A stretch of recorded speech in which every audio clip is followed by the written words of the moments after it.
Assalamualaikum warahmatullahi wabarakatuh. Alhamdulillah, la haula wala quwwata illa billah. Shalawatuhu wassalamuhu ala Rasulillah Muhammad sallallahu alaihi wasallam. Amma ba'du. Apa kabar Bapak Ibu semuanya, saudara-saudaraku dimanapun berada? Pada kesempatan kali ini kami akan sharing 4 penilaian yang harus lulus ya, sehingga Anda dapat lulus Sirdos. Jadi 4 penilaian ini harus sama dengan lulus jika Anda bisa dinyatakan untuk lulus Sirdos. Jadi untuk lulus Sirdos nantinya pada kesimpulan akhir, seorang peserta sertifikasi dosen atau DIS ya, ini dinyatakan lulus hanya apabila keempat sumber penilaian disimpulkan lulus ya. Ini kemarin juga banyak Bapak Ibu yang bertanya kriteria lulus itu seperti apa.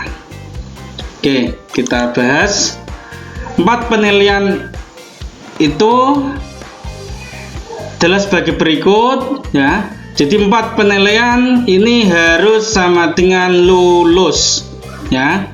Kita lihat untuk sumber penilaian pertama, yaitu instrumen persepsional. Ini lulus, alhamdulillah Anda sudah lulus ya. Jadi sekarang kalau Anda sudah lulus dari D4 terus sekarang D5 ya.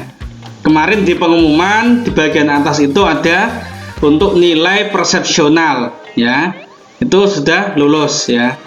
Pokoknya intinya yang sudah masuk sekarang ini, yang menulis deskripsi diri ini berarti ini sudah lulus ya. Nilai gabungan ini juga sudah lulus ya, yang di bagian bawah nilai gabungan Anda sudah lulus ya, sehingga Anda lolos ke D5 ya. Bisa dicek lagi ya. Berarti untuk poin 1 sama poin 2 sudah lulus, tinggal 2 poin lagi. Apa itu?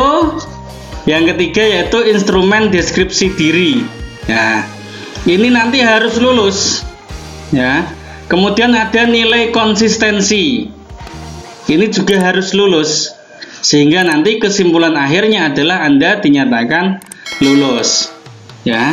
Jadi deskripsi diri ini yang sekarang Anda tulis itu bukan satu-satunya untuk kriteria nanti Anda lulus. Jadi masih ada 2 ya, bukan 1, 2. Yang pertama adalah instrumentasi dari deskripsi diri, yang kedua adalah nilai konsistensi. Ya, jelas ya? Sudah jelas ya? Jadi 4 penilaian ini harus sama dengan lulus. 2-nya Anda sudah lulus, berarti tinggal 2 lagi ya, tinggal 2 lagi. Deskripsi diri Anda sudah kerjakan, ini nanti harus lulus. Kemudian nilai konsistensi ini juga harus lulus. Oke, kita bahas. Ini untuk menghitung nilai deskripsi diri ya, untuk menghitung nilai deskripsi diri. Jadi asesor ya, nanti asesornya ada 2, yang menilai Anda itu ada 2 ya, 2 asesor. Caranya seperti ini ya. Jadi nanti ini untuk per asesor ya. Asesor 1 seperti ini, jumlah bobot butir ya. Jadi tiap butir itu ada bobotnya masing-masing, jadi bobot nilainya itu tidak sama ya. Kemudian skor butir ini 1 sampai 7 ya, nilainya 1 sampai 7, bisa dicek di buku panduan ya untuk yang kedua. Kemudian ini setelah selesai semua nanti dibagi 100. Nah, ini untuk nilai 1 dosen. Nah, karena yang nilai itu 2 asesor ya, 2 asesor, maka nanti nilai dari asesor 1 ditambah nilai asesor 2 ini terus dibagi 2 ya, gitu ya. Maka setelah dibagi 2 ini namanya adalah nilai akhir ya, nilai akhir dari deskripsi diri ya. Untuk nilai akhir deskripsi diri ini Anda bisa lulus kalau nilainya lebih besar dari 4,0 ya. Ini nanti yang ngitung sudah sistem Ya, kalau yang memberi nilai yaitu asesor. Ya, yang memberi nilai. Tapi kalau sudah nanti yang lulus atau tidak, ini sudah sistem nanti yang menentukan. Ya, kalau kurang dari sama dengan 4,0 tidak lulus. Ya, maunya 4 pas tidak lulus. Ya, 4 pas tidak lulus. Ya, harus lebih dari 4,0, 4,1, 4,2 dan seterusnya. Ya, cara ngitungnya gimana? Di video saya sebelumnya itu juga sudah saya bahas ya. Untuk simulasinya ya. Sudah saya bahas. Oke. Kemudian yang kedua adalah nilai konsistensi. Nah, ini mungkin yang belum diperhatikan Bapak Ibu ya. Ini saya berikan, ini tolong dicermati. Jadi nanti selain dari nilai deskripsi diri yang asesor menilai tadi itu, maka nanti juga ada namanya nilai konsistensi. Ya, nilai konsistensi ini juga by system. Ya, ini nilai ini by system. Di sini nilai konsistensi ini adalah membandingkan antara nilai persepsional yang sudah lulus Anda itu dengan nilai akhir dari deskripsi diri. Gitu loh. Ya. Kita lihat di sini ya. Ini untuk menghitung nilai persepsional ya. Ini caranya. Ya, untuk ngitung dari konsistensinya ya. Ini sudah semua ya. Kemudian di sini ada rata dari 10 penilai. Ya. Di nilai Anda itu yang ada keterangannya lulus itu coba dicek ya. Coba dicek. Di sana ada nilai rata-rata persepsional yang buat Anda lulus ya. Itu nanti dibagi 7 kali 100% nanti sama dengan P persen. Ya. Saya contohkan ini. Ya, ini loh. Jadi kemarin ketika pemrosesan data D4 di bawah ini ada ya. Rata skor keseluruhan ini loh. Rata skor keseluruhan sama dengan 5,97 ya kan? Nah, ini nanti ya, atau di sini juga ada di bawah itu. Ini penilaian persepsional atau NPS ini ada 5,97. Nah, 5,97 nanti itu Anda bagi 7 dulu. Setelah jadi kemudian kali 100%. Ya, nanti hasilnya ini. Ya. Maka di sini sama dengan 85,28%. Ini kategorinya sama dengan tinggi. Ya, 85,28% ini tinggi. Ya, ini kategorinya. Tinggi bila ya perhitungannya ini tadi lebih besar sama dengan 70%. Jadi kalau lebih dari 70% berarti termasuk tinggi.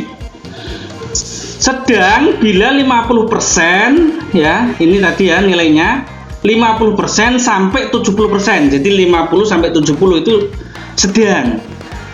Kalau kurang dari 50% ini rendah.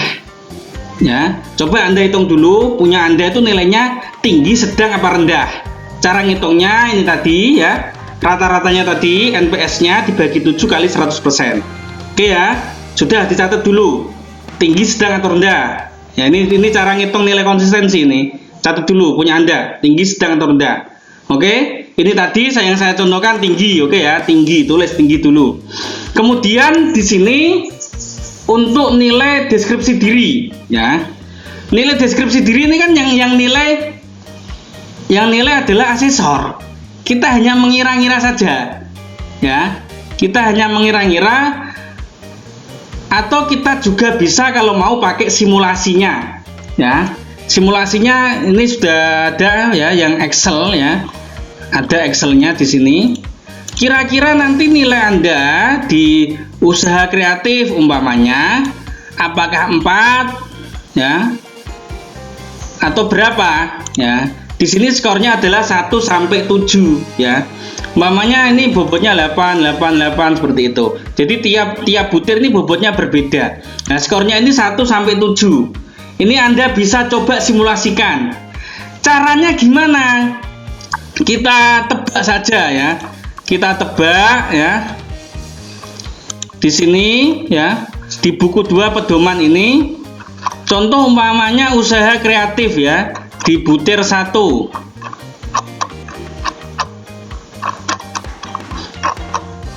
Oke, di sini ya. Usaha kreatif ini ada 1, 2, 3, 4, 5, 6, 7. 1 sampai 7. Ya, ini paling rendah ini ya. Kalau tidak mampu melihat dan melaksanakan berbagai peluang untuk perubahan dan perbaikan dalam berbagai aspek pelaksanaan pembelajaran. Artinya tidak ada usaha kreatif dalam kualitas pembelajaran di situ. Ini rendah. Tinggi ya, ketika ini ya mampu melihat dan melaksanakan berbagai peluang untuk perubahan dan perbaikan dalam berbagai aspek pelaksanaan pembelajaran sehingga memiliki beragam ide baru yang unik dan khas. Misalnya menggunakan metode pembelajaran baru, mencoba beragam media, menyediakan bahan ajar baru, mengubah strategi penilaian hasil belajar dan lain-lain. Ya, jadi usahakan ya nilainya bisa tinggi ya, bisa 6 atau 7 ya, seperti itu. Caranya gimana biar 6 atau 7 ya, ini harus dipenuhi. Ya, ditulis di situ, harus ada usaha kreatifnya. Ya, jelas ya. Ini rambu-rambunya seperti ini ya. Nanti saya share juga ini ya. Saya share file ini di channel Telegram Info Serdos.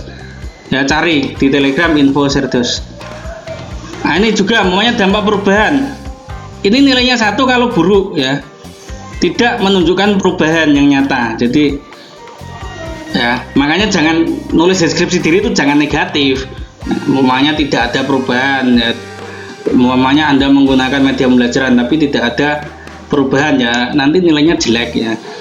Ya ini harus, ini artinya ada perubahan ya, jelas ya, perubahan yang ke arah yang baik. Kalau kita menggunakan media pembelajaran, menggunakan strategi baru ya, artinya insya Allah ya dampak perubahannya juga akan baik gitu loh ya.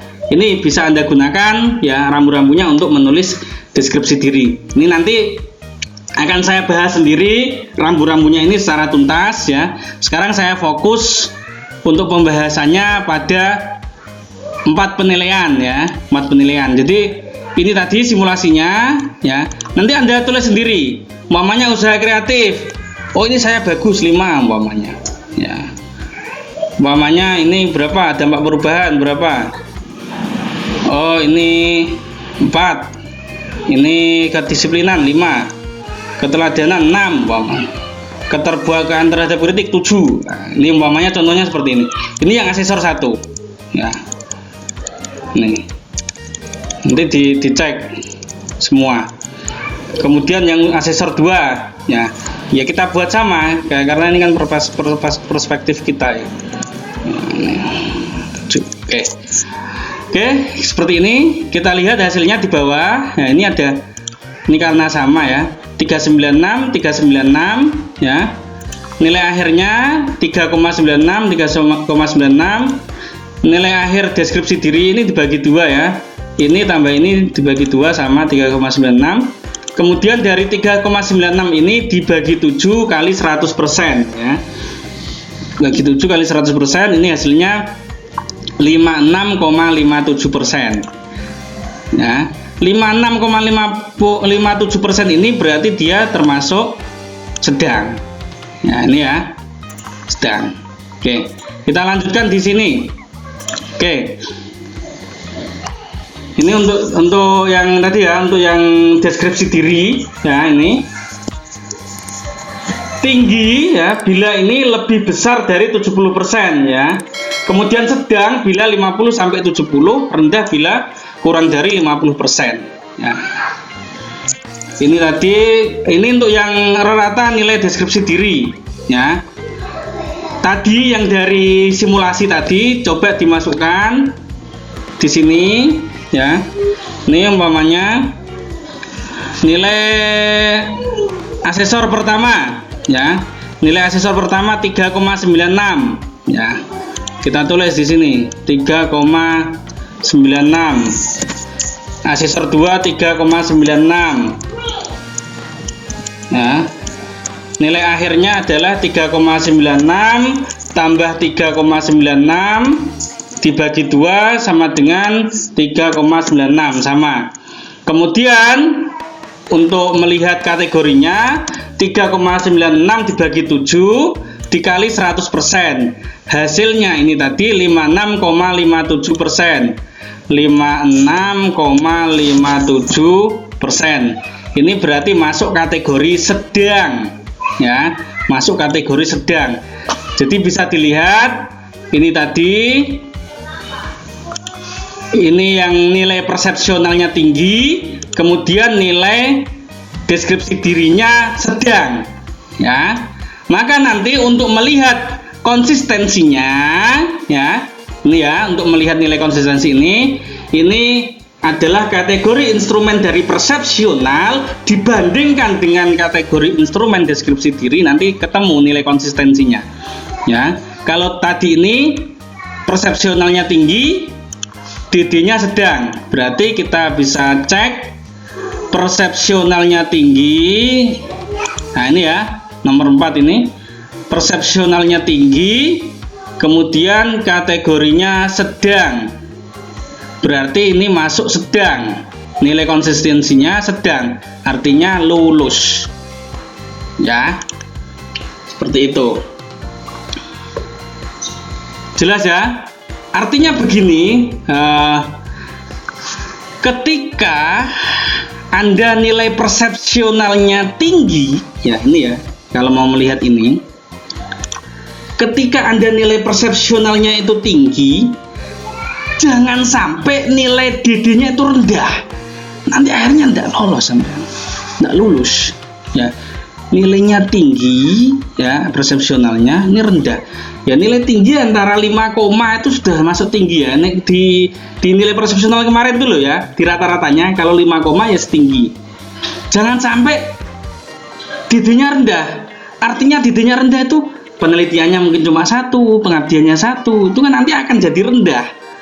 Gitu loh. Tidak ada kebaruan, tidak ada inovasi, ya nanti rendah.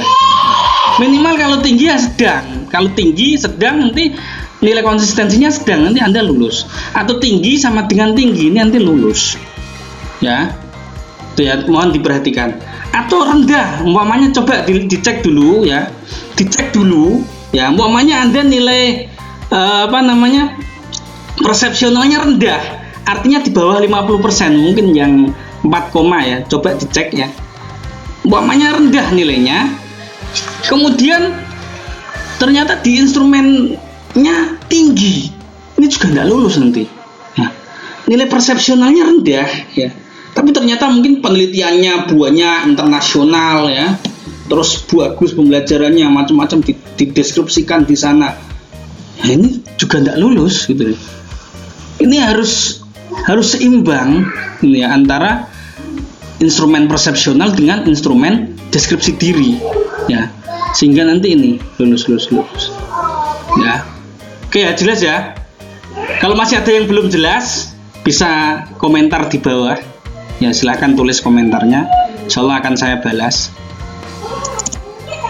Nah, jadi 2 langkah lagi Anda lulus, ya, 2 langkah lagi, eman-eman, ayo dikerjakan dengan baik, ya. Kalau tidak lulus ya ngulang tahun depan. Seperti itu. Makanya yang penting kita ikhtiar dulu semaksimal mungkin, seoptimal mungkin. Tulis deskripsinya dengan baik, perhatikan konsistensinya, perhatikan. Itu ya. Jadi 2 langkah lagi, insya Allah Anda lulus. Yang pertama adalah nilai akhir deskripsi diri harus lebih dari 4. Asesor yang nilai. Kalau yang ngitung nanti sistem semua yang ngitung, ya, asesor hanya nilai saja tiap butir-butir itu nanti. Nah, kemudian konsistensinya ini ambil tinggi atau sedang, ya. Jadi perhatikan konsistensinya ini tinggi atau sedang. Lihat dari nilai persepsional Anda. Kalau sekiranya nilai persepsionalnya tinggi, ya buat Anda tulis deskripsi dirinya ya sebaik mungkin. Ya, seperti itu. Ya, 2 langkah lagi. Insya Allah Anda akan diberikan kelulusan. Amin ya rabbal alamin. Alhamdulillah. Ya, sehingga nanti Anda bisa lulus Sirdos. Tentunya saya turut berbahagia pada saudara-saudaraku semua, ya, khususnya yang mengikuti dari awal Anda bisa diberikan kelulusan Sirdos. Alhamdulillah. Ya, satu kebahagiaan bagi kami. Di sini juga sekarang ini masih banyak rekan-rekan kita ini yang macam-macam masalahnya. Nah, sistemnya error, belum bisa sinkronisasi, sehingga sampai sekarang saja belum tahu apakah dia ini lolos D5 atau tidak. Ini ada yang seperti itu. Nah, macam-macam ya. Makanya bagi yang sudah fix, alhamdulillah sudah lolos D5, Anda persiapkan dengan baik. Gunakan kesempatan ini sebaik mungkin, ikhtiar semaksimal mungkin, seoptimal mungkin, tulis deskripsi dirinya dengan baik, perhatikan konsistensinya, insya Allah lulus. Ya, tentunya kami juga turut mendoakan semoga Bapak Ibu semua dimanapun berada diberikan lulus Serdus tahun ini. Amin amin ya rabbal alamin. Semoga bermanfaat. Terima kasih. Tetap semangat menjalani situasi yang seperti sekarang ini. Anda juga harus berjibaku ya, berjuang untuk lulus Serdus. Tetap semangat. Silahkan di-share ke rekan-rekan semuanya. Bisa di-subscribe, ditekan loncengnya. Insya Allah kami akan memberikan informasi-informasi update terbaru untuk Anda semua. Di-share agar manfaatnya makin luas. Terima kasih. Semoga bermanfaat. Afu minkum. Assalamualaikum warahmatullahi wabarakatuh.